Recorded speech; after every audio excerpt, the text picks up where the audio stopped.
কিছু বছর আসে শুধু ক্যালেন্ডার বদলাতে, আর কিছু বছর রেখে যায় প্রশ্ন, বিতর্ক আর স্মৃতির ভার। 2025 তেমনই এক বছর, যেখানে দেশের শোবিজ কখনো দিয়েছে চমক, কখনো তৈরি করেছে তোলপাড়, আবার কখনো আলো নিভিয়ে দিয়েছে হঠাৎ করেই। বিদায়ী এই বছরে শোবিজ অঙ্গনে যে 11টি ঘটনা সবচেয়ে বেশি আলোচিত হয়েছে, সেগুলোই থাকছে আজকের প্রতিবেদনে। বাবা হওয়ার খবর গোপন রাখলেন জেমস। ব্যান্ড তারকা মাহফুজ আনাম জেমস আবারও বাবা হয়েছেন। এই খবর দীর্ঘদিন গোপন রাখেন তিনি। গত জুনে তার ঘরে আসে পুত্র সন্তান জিবরান আনাম, তবে বিষয়টি প্রকাশ্যে আসে অক্টোবরে। বিসিবির পরিচালক আসিফ আকবর অক্টোবরে বাংলাদেশ ক্রিকেট বোর্ডের নির্বাচনে বড় চমক হিসেবে পরিচালক নির্বাচিত হন জনপ্রিয় সঙ্গীত শিল্পী আসিফ আকবর, তাও বিনা প্রতিদ্বন্দ্বিতায়। শাড়ি কেলেঙ্কারিতে তানজিন তিশা অক্টোবরে টিভি অভিনেত্রী তানজিন তিশার বিরুদ্ধে প্রতারণার অভিযোগ তোলেন এক নারী উদ্যোক্তা। শাড়ি প্রমোশনের চুক্তি পূরণ না করা এবং পরবর্তী সময়ে যোগাযোগ বিচ্ছিন্ন করার অভিযোগ ঘিরে শুরু হয় তুমুল বিতর্ক। বিমানবন্দর থেকে গ্রেফতার নুসরত ফারিয়া। 18 মে থাইল্যান্ড যাওয়ার সময় শাহজালাল আন্তর্জাতিক বিমানবন্দর থেকে গ্রেফতার হন অভিনেত্রী নুসরত ফারিয়া। ভাটার থানার একটি মামলায় তার বিরুদ্ধে গ্রেফতারি পরোয়ানা ছিল। পরিমণির বিরুদ্ধে গৃহকর্মীর নির্যাতনের অভিযোগ। এপ্রিল মাসে চিত্রনায়িকা পরিমণির বিরুদ্ধে গৃহকর্মী নির্যাতনের অভিযোগ ওঠে।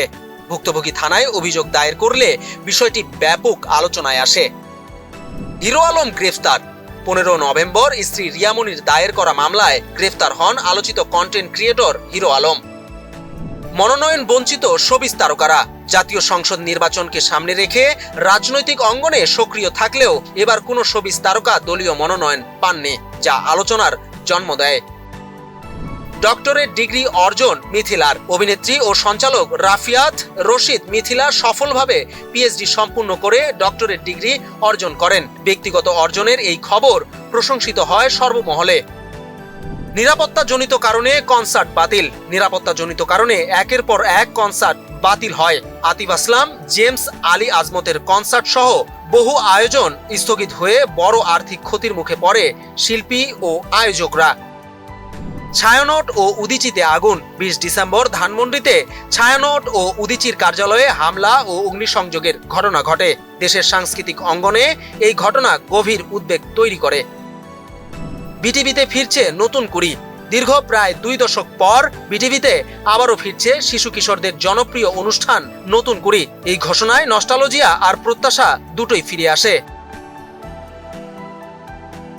2025 সাল প্রমাণ করেছে শোবিজ শুধু বিনোদনের জায়গা নয়, এটি সমাজেরই প্রতিচ্ছবি। 2025 সাল শোবিজকে দিয়েছে যেমন সাফল্য, তেমনি দিয়েছে বিতর্ক আর অস্থিরতার গল্প। নতুন বছরে প্রত্যাশা এই অঙ্গন আরো স্থিতিশীল, সৃজনশীল আর নিরাপদ পথে এগিয়ে যাবে।